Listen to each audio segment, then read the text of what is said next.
Hello viewers, today we have International Day of United Nations Peacekeepers. As you know, there are moments in a soldier's life that remain forever in memory. Today, on the International Day of United Nations Peacekeepers, I find myself reflecting on one such chapter of my life. A chapter that taught me the true meaning of service, sacrifice, and peace. Many people believe that the essence of soldiering is to fight, but my experience taught me otherwise. I believe the essence of soldiering is not to fight, but to stop fighting. That's what peacekeepers do, and I did. In 2002 to 2003, I had the honor of serving in Sierra Leone as United Nations Peacekeeper. The country was emerging from a devastating civil war. Communities had been shattered, families torn apart, and countless innocent lives had been scarred by violence. Such an ill-fated nation, like thousands of Bangladeshi peacekeepers who have proudly served under the blue flag of the United Nations, I arrived there not as a conqueror, but as a guardian of peace and hope. Yet, behind the pride of wearing the blue beret was a personal sacrifice, though my personal sacrifice was nothing in comparing to those who sacrificed their lives and limbs. When I left for Sierra Leone, my daughter was only 2 years old. She was my heart, my joy, and an extension of my body, soul, and very being. I still remember holding her in my arms before departure, as you can see in this picture. She was too young to understand where her father was going or why he had to leave. To her, I was simply a Baba. Leaving a conflict zone never frightened me as much as leaving behind those precious moments of her childhood. Every smile I missed, every word she learned to speak, every birthday and family gathering became the hidden cost of serving far away from home. Yet, I carried her memory with me every day, just like this. Perhaps it was the love I felt for my own child that helped me to understand the pain and hopes of the families I met in Sierra Leone. One day, after several days of relentless rain, we came to know of a family which was stranded in a remote village. Floodwaters and mud had cut them off from the outside world. There was no food supplies. Everything got exhausted, and they had survived for days on nothing more than the rainwater, along with 6 young children, and the mother herself was 7-month expectant mother. Upon hearing this news, I, along with my camp JCO, Junior Commissioned Officer, and my runner and driver, we loaded the whole vehicle full of provisions and supplies. Especially, we carried some boiled eggs and some surplus breads supplied by the United Nations, and traveled through the difficult terrain to reach them.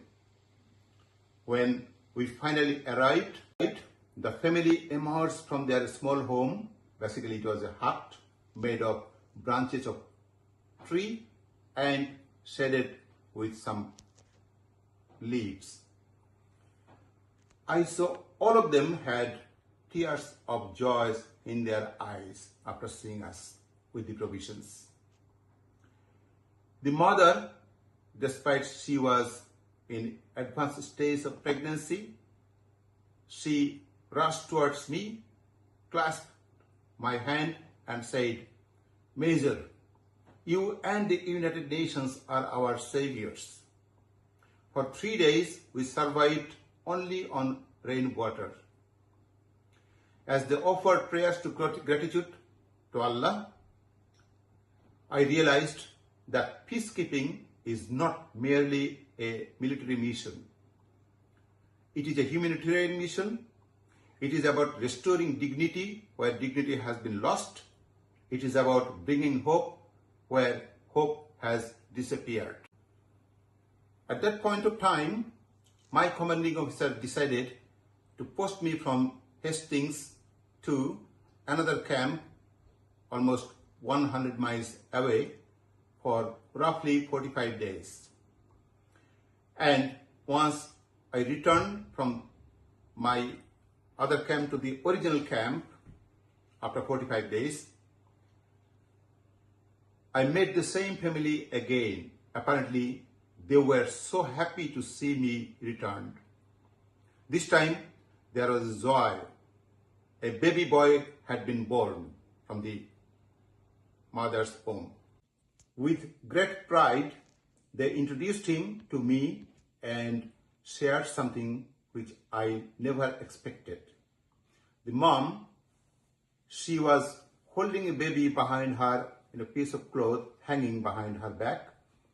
She just brought in front and said, "Major, see, newborn baby, and guess what is his name?" I said, "Sorry, I don't know. Please tell me what is his name."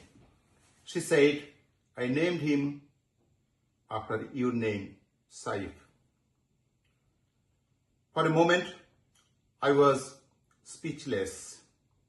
Then she said, "Please tell me what is the meaning of Saif." "I don't know." I said, "Well, I know. Meaning of Saif is sword. And my full name is Saiful Islam. Meaning is sword of peace." I saw the glaze, joy in her face. And she was so happy. Me too.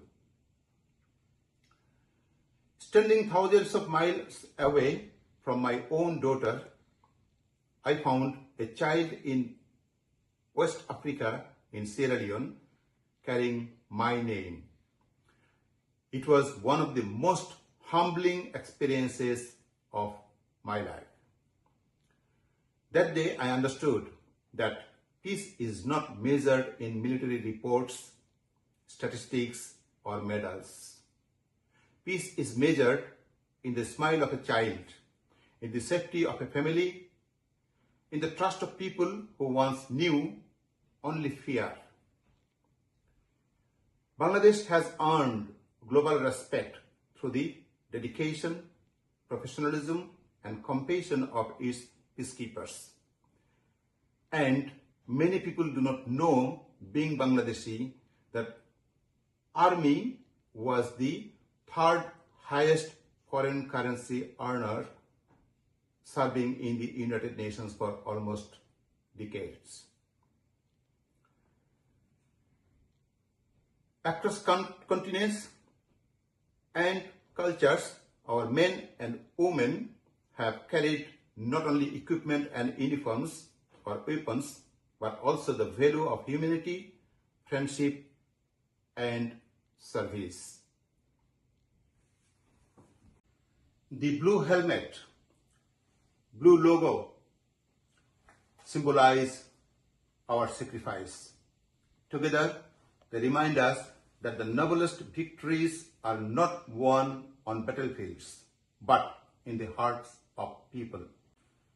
Today, I pay tribute to all United Nations peacekeepers, past and present, regardless of their nationalities, countries, geographies where they belong to, and especially to those who made their ultimate sacrifice in the service of peace. May we always remember that true strength lies not in creating conflict, but in ending it. May peace prevail. Thank you.